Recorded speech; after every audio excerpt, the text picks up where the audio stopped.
Hello.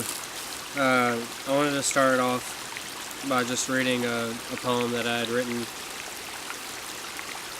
think it was last Wednesday and Thursday I wrote it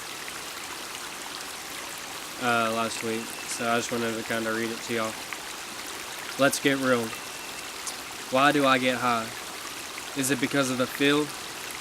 Or that it turns my brain into a block of steel? I often find myself in the shadows, talking to the devil, when really I should be holding a shovel, digging a hole for myself in the shallows. My life wasn't meant to be shrouded. I meant to kneel at your feet, O Lord, and be astounded. So I sit in this car, and I write this line, putting a blunt to my lips. I say just one more time, knowing good and well that's where I throw my very last dime. No, it may not always be a crime, but for one thing, marijuana has stolen too much of my time. You've given me sign after sign, yet still I'll walk about like this life is mine, till one day, I pray, your light will be the only source of shine. So I started that poem off by just saying, let's get real. And if I'm not going to be real, and if I'm not going to be honest, with what I say and with what I do, then what's the point of me doing this anyway? Like, this isn't a show. This isn't me professing something because I want my mom and dad to be happy. This is me pouring my heart out, to whoever wants to watch.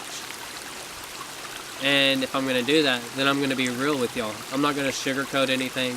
I'm not going to lie and say that I'm having this perfect life, because it's a struggle. I'm still facing my giants. Last week, I smoked. I was smoking, weed still, and I didn't make a video. And my heart's hurting this week. Like, it's hurting. It hurts to breathe, because I'm trying to consolidate with it and come to an agreement where I can still smoke on these days and stuff like that, but that's not how it is. That's not going to work, apparently, because it's hindering me from spreading God's word. And I just wanted to say that I'm sorry, because I made a commitment to the people watching and to myself and to God that I would do these videos. The only thing I can say that's positive about this is that I'm not blind to it. I see what's going on, and I see how I can change it, and I see that I want to change it. And now the only thing left is, am I going to change it? Alright, so now we're still in 1 Samuel, but we're in chapter 24 now.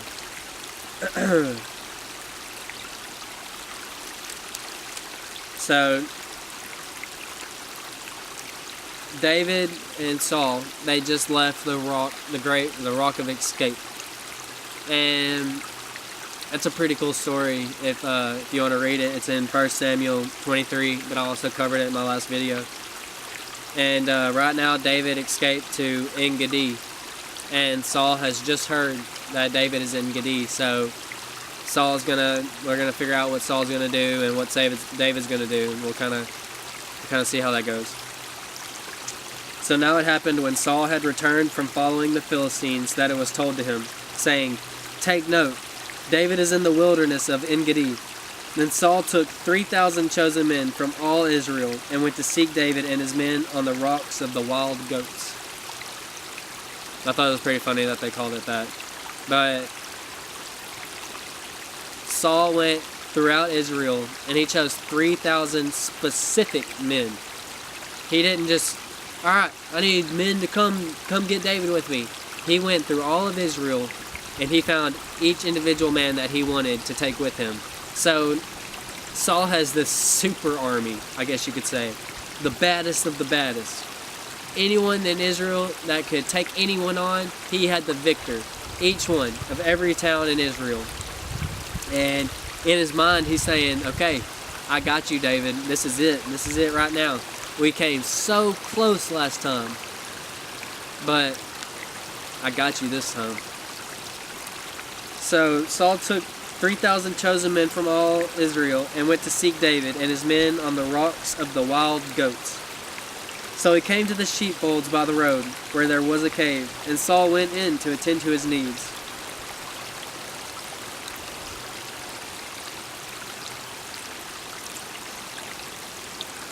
What Saul didn't know is that this cave that he came upon while searching for David, he didn't know that there was a recess in the back of the cave. So you have, you have your front cave opening. Say this was the cave opening, the front, it's like a rock and a little opening. Then you have just your little opening here at the beginning, and it may go back a little bit. But there may be like a turn towards the back of the cave with like a little walkway, and then another opening, another cavity in this, rock. And that's where David and his men were. They were hiding in the recesses of this cave, or teaching, whatever they were doing back in the recesses of this cave. But Saul had no idea. So Saul's been traveling with all these men, and he sees this cave, and he's like, okay, I need to go in here, sleep a little bit, trim my beard, pray, whatever, whatever he wanted to do. So David and his men were in the recesses of the cave, and the men of David said to him, "This is the day of which the Lord said to you, Behold, I will deliver your enemy into your hand, that you may do to him as it seems good to you." So David's men, they're like, look, God told you he would deliver your enemy into your hands, and look, here he is. He's sleeping in the front of the cave. So David's hearing all these voices around him. He's hearing everything, just all this clamor saying, look, God's delivered Saul into you. God's delivered Saul into you. You can do whatever you want. And I thought it was pretty funny because it says, do to him as it seems good to you.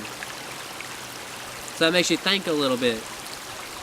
So I'm supposed to do unto this man what seems good to me? Would it seem good to me to kill him? Would it seem good to me to lay sticks all throughout the cave, barricade the front, and light them on fire? Would it seem good to me to wake them up? Or would it seem good to me to give them food and water?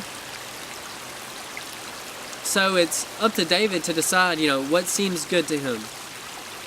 He has any choice and any chance to do whatever he wants right now in this very moment.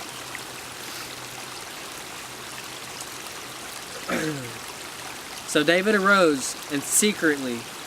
So here it says, David arose, but he didn't just rise with everyone. David arose in secret. He secretly arose and he left his men in secret. He secretly arose and cut off a corner of Saul's robe. So now it happened afterward that David's heart troubled him because he had cut Saul's robe. He said to his men, "The Lord forbid that I should do this thing to my master. The Lord's anointed to stretch out my hand against him, seeing he is the anointed of the Lord." So as soon as David goes, he cuts Saul's corner off of his robe, comes back to his men in the recesses of the cave, and he's troubled. He's hurting in his heart for the actions that he committed. And I believe that he's troubled because pride. God is dealing with his heart because David may have been prideful, going up to Saul while he was sleeping, cutting his corner off like, I could have killed you, so-and-so, but, I'm not. I'm better than you, so I'm going to walk away. And so David was troubled, and he didn't like that.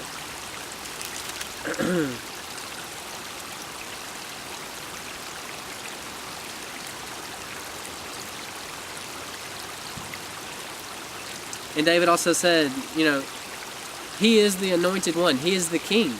And the Lord forbid me to put harm against our king, to hurt, our leader, because he anointed him. So who am I to go and strike against the anointed one, of the Lord?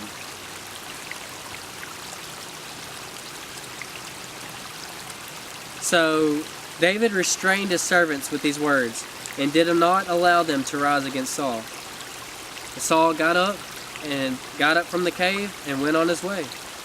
So you see here that I'm sure all of David's men, all the people that were with him, women, children, whoever was with him, I'm sure they all wanted to go in there and put a knife to Saul's throat and just end it right there. Because why wouldn't you? This man has probably been chasing you for, days and months, maybe years. And you finally get the chance where he's sleeping in front of you and you do nothing. And you have to control, 400, 600 men to do nothing. And, that just doesn't happen. There's a reason that nothing happened, and it's because God's hand and God's power was at play, and it was in this situation.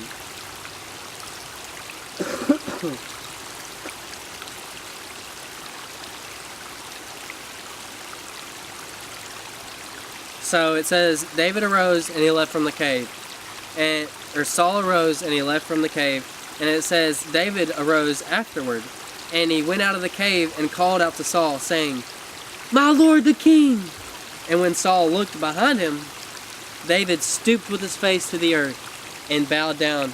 And David said to Saul, "Why do you listen to the words of men who say, 'Indeed, David seeks you harm'? Look, this day your eyes have seen that the Lord delivered you into my hand in the cave, and someone urged me to kill you. But my eye spared you, and I said, I will not stretch out my hand against my Lord, for he is the Lord's anointed. Moreover, my father, see the corner of your robe in my hand, for in that I cut off the corner of your robe and did not kill you. Know and see that there is neither evil nor rebellion in my hand, and I have not sinned against you, yet you hunt my life to take it." So David lays it on him here. He's like, look, God delivered you unto me. I had your life in my hands and I didn't take it. He shows Saul the corner of his robe and he's like, look at this in my hand. Look at your robe. I was there. I was beside you. Yet I did nothing.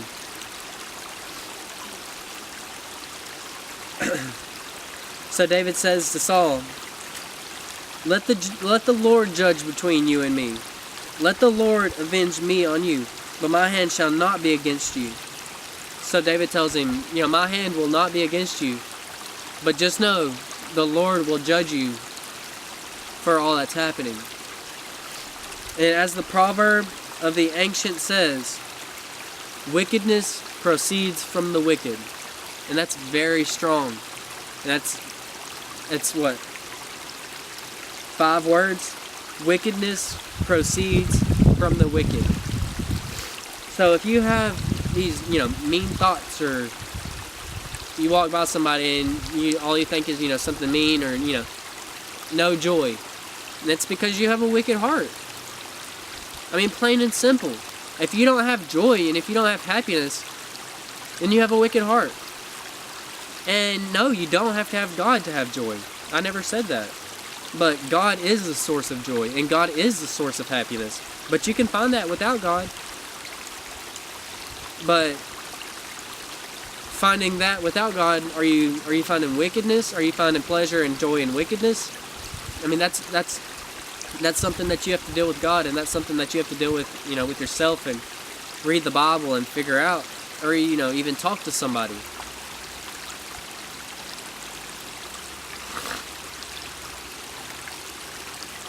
David says, my hand shall not be against you. After whom has the king of Israel come out? Whom do you pursue? So David asked him, who does the holy king of Israel come out for? Whom do you pursue? You pursue a flea? A dead dog? Like, David's asking him, what are you doing out here?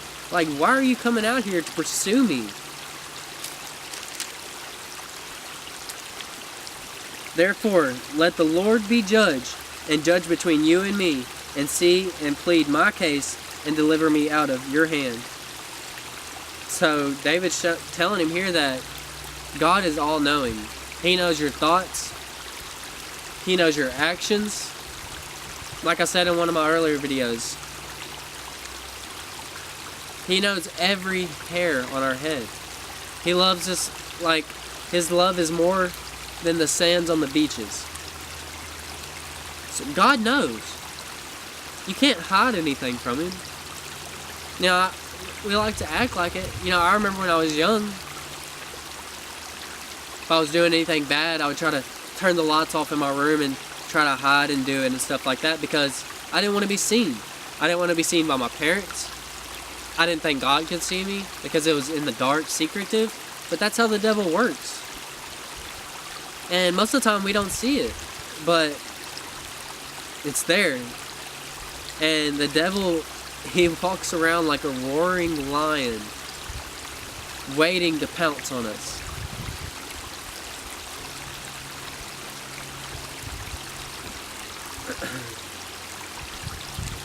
So it was, when David had finished speaking these words to Saul, and then Saul said, "Is this your voice, my son, David?" And Saul lifted up his voice and wept. Then he said to David, "You are more righteous than I, for you have rewarded me with good, whereas I have rewarded you with evil. You have shown this day how you have dwelt with me, for when the Lord delivered me into your hand, you did not kill me. For if a man finds his enemy, will he let him get away safely? Therefore, may the Lord reward you with good for what you have done to me this day. And now I know indeed that you shall surely be king, and that the kingdom of Israel shall be established in your hand.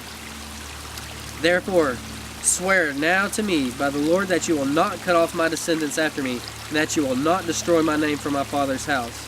So David swore to Saul. Saul went home, and David and his men went up to the stronghold. So now Saul sees how heavy this impact that David just,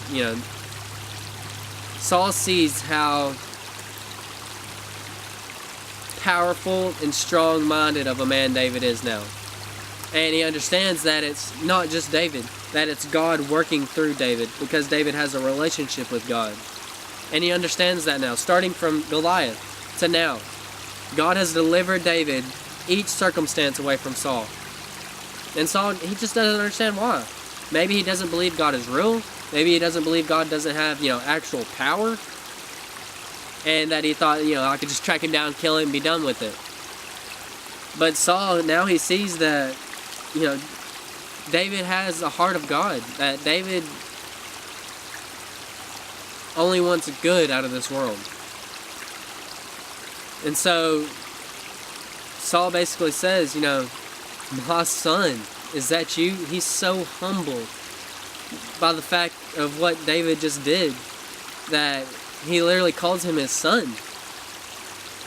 No longer is he the vigilante he's been trying to kill. No longer is he the man that he gathered 3,000 brave, strong men to come kill him. No longer does he see that. He sees who David really is. And notice here it says, Saul went home, but David and his men went up to the stronghold. David didn't go home with Saul. David stayed there. He went back up. He went back into his cave in En-Gedi, and he stayed with his people, because that's who he was with now. That was God's people.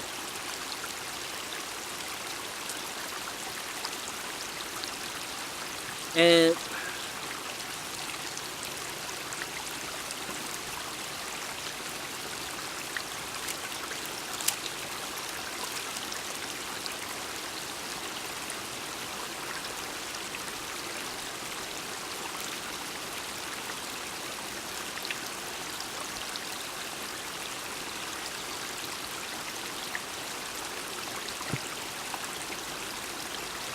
I can only think to where David is at this point.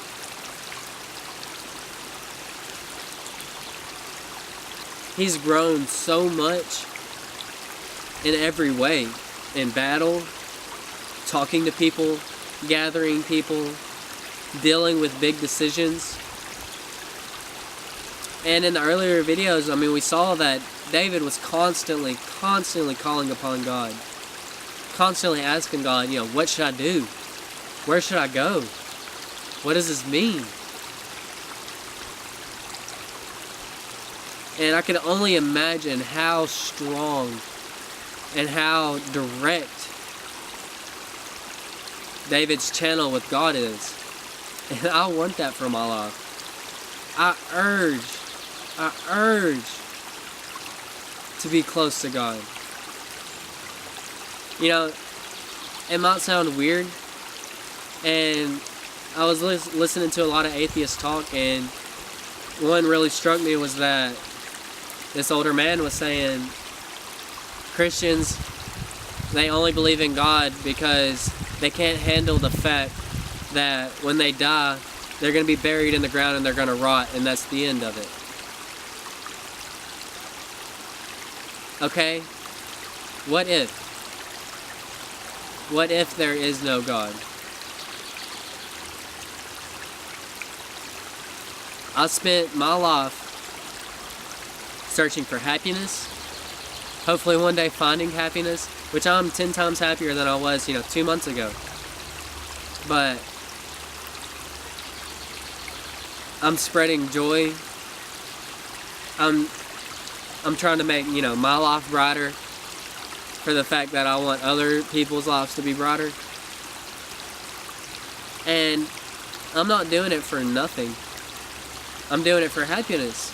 And say I do die and go on the ground, then it's over with. And then I've lived a life of happiness. But what if God is real? What if heaven is real? What if hell is real? What if angels are real? What if demons are real? What if Noah's Ark was real? The flood? What if all of it was real? You don't believe? You scoff at it? You're gonna die and go to hell. And God's message wasn't a scare tactic. It's not to scare you away from hell to go to heaven, because that's not who God is. See, Jesus, when he came down to earth, he was a perfect representation of God. And Jesus led a life of love. That's all he showed was love. When he was hung on the cross by us, by the people, spit upon, yelled at, meat hanging everywhere, he cried out and said, Lord, please forgive them. They don't know what they're doing. And that strikes me so deep. So just ask yourself, what if?